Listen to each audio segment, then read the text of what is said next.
ધર્માર્થે કોઈ દાન લેવામાં આવતું નથી।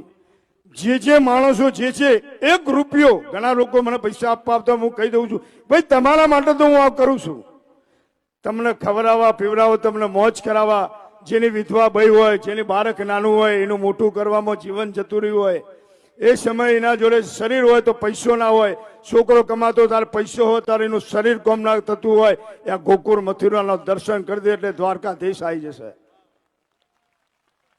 ધર્મ કાર્ય એટલા માટે કરું છું, સનાતન ધર્મને જાગૃત રાખવા માટે। બાકી અમને ઘણા કહેતા હોય ભુવાજી તમે આ જાતરો કરો છો આટલા બધા રૂપિયા મહત્વના નથી, ધર્મ મહત્વનો છે। એજ્યુકેશન મહત્વનું નથી, ધર્મ મહત્વનો છે। એજ્યુકેશન કરો પણ એજ્યુકેશનની સાથે ધર્મને સમજવા માટે એજ્યુકેશનની જરૂર છે। એજ્યુકેશન વધારે થઈને મા બાપને ગરડા કરવા મૂક્યા આવું ને એજ્યુકેશન જરૂરી નહીં,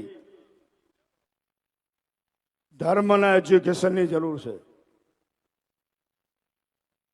આ કોઈ ગરીબ ઘણા બધા મને કહેતા ભુવાજી આટલો બધો નહીં, આ તો કઈ જ ન કહેવાય, આ કીડીનો પક્ષ ચહેરના દ્વાર માટે, આ કીડીનો પક્ષ, આ જે ખર્ચ છે ને કીડીનો પક્ષ છે।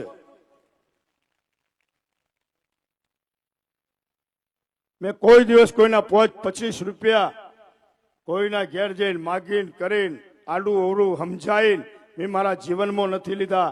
અને આજ કહી દઉં છું સૂર્યચંદ્ર રત હું એનું તેજ વધે એ તમારે મને આશીર્વાદ આલો ને મારા માટે મિલકત છે ભાઈ।